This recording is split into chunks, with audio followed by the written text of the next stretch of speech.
Hey, my name is Jory and I'm here with BC Liquor, bringing a new cocktail of the month to you each month. We're doing riffs on classics, so some twists and elevated takes on drinks that you already know. Let's kick things off with a delicious riff on an Irish coffee. We're making a brown butter Irish coffee. We're gonna start by adding 3/4 ounce of brown butter syrup. This one's pretty easy to make. You just put some butter in a pan and turn on the heat until it turns brown, and then add some sugar and incorporate.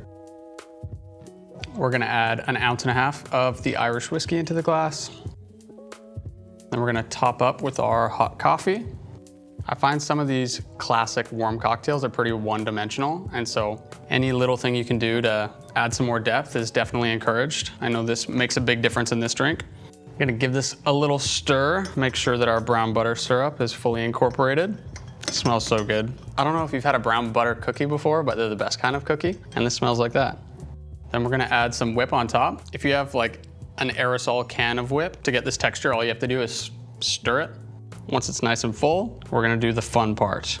This might be intimidating at first, but it's really not. We're gonna sprinkle some sugar on top, a nice even coating. Make sure you get sugar absolutely everywhere, it's tradition. And then we're gonna grab our torch and we're gonna light it up. You can get these really cheap online. Kind of get some creme brulee action going on. It kind of is going to be bringing in some marshmallow notes. It's gonna complement that brown butter really well. And just like the brown butter, we're going to torch this until it turns brown. There you have it, the brown butter Irish coffee. Cheers. Head to your local BCL and grab all the spirits and liqueurs that you need today.